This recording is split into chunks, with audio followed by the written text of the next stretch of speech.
Cordial saludo a todos los que se conectan por este medio y agradecido además por todas las manifestaciones que he recibido en cuanto a la utilidad que han podido tener estos videos. Y hoy quiero seguir con el gran tema que es enriquecimiento de la vida de pareja y continuamos tratando el tema del conflicto. Yo quiero conversar acerca del conflicto como un proceso, ver al conflicto como un proceso. Y yo diría que como un proceso, todo conflicto tiene un inicio, tiene un desarrollo o progreso y tiene o debería tener un cierre.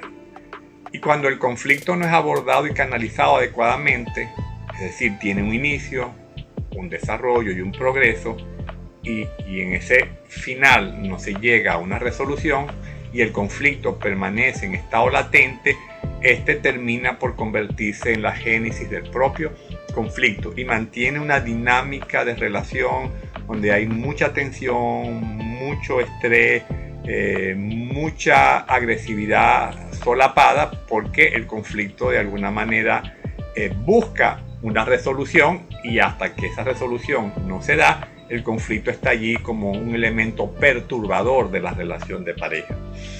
En muchas parejas los conflictos describen, yo diría, un patrón en su evolución. Hay algún detonante o una chispa que dispara el conflicto. Puede ser un asunto de finanzas o algo relacionado con la vida sexual o la educación de los hijos o falta o fallas en la comunicación, etc. El conflicto tiene también una forma típica de progresar en cada pareja, según el estilo de gestión de cada cónyuge, sea que va, decide, compite, transa o colabora, dependiendo también de la madurez emocional de los cónyuges, etc. Y finalmente el conflicto se precipita a un cierre con resolución o sin resolución, es decir, quedando abiertamente abierto.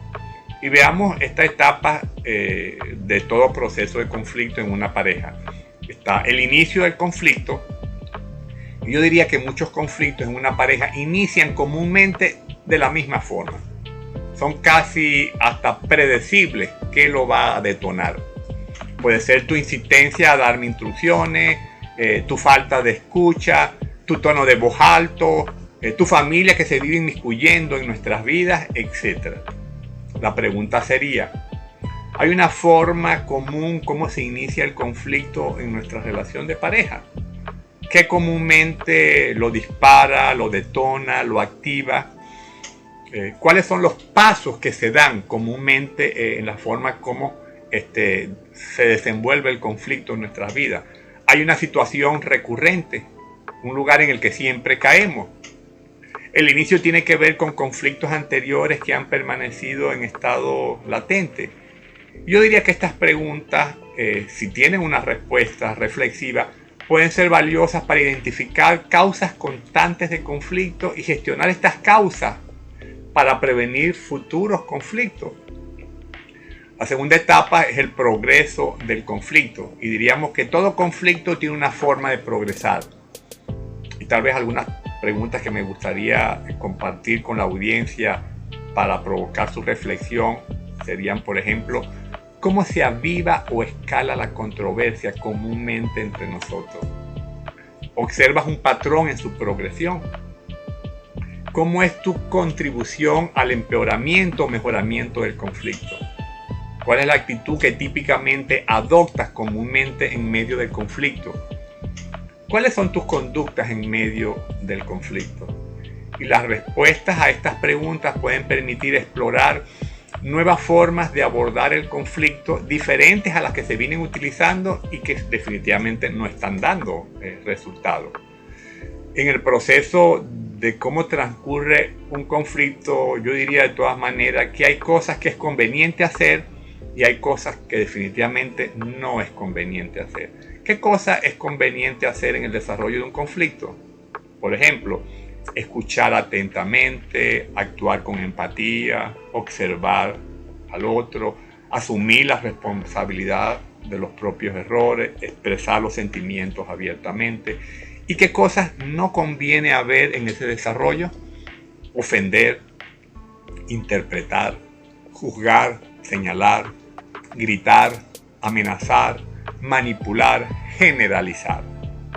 Y finalmente, la tercera etapa en la gestión del conflicto de una pareja es la finalización del conflicto. Y así como el conflicto tiene un inicio, una forma de progresar, debería también tener una finalización. Y lo peor que le puede pasar a un conflicto de pareja es que éste permanezca en estado latente, que permanezca permanentemente abierto, que no se llegue a una resolución, porque esto produce un excesivo desgaste en la vida emocional de las parejas. Como dice un dicho, no hay mal que dure 100 años, ni cuerpo que lo resista. Y algunas preguntas útiles para evaluar cómo son los cierres o finalizaciones de tus conflictos como pareja. ¿Cómo termina el conflicto? ¿Hay resolución? ¿Hay acuerdo? ¿Hay negociación? ¿El conflicto se resuelve o permanece abierto y latente? Después del conflicto, ¿hay acercamiento o distanciamiento? ¿Terminamos emocionalmente distanciados o terminamos aún todavía en cercanía? Bien importante, ¿hay reparación emocional en caso de haberme excedido en medio del conflicto? Es decir, cuando me excedí y hice lo que no era conveniente, pedí disculpas, pedí perdón, traté de alguna manera hacer una restitución. Tres etapas importantes para identificar cómo está transcurriendo el conflicto con mi pareja, cómo se inicia, cómo progresa y cómo finaliza. Hasta el próximo encuentro.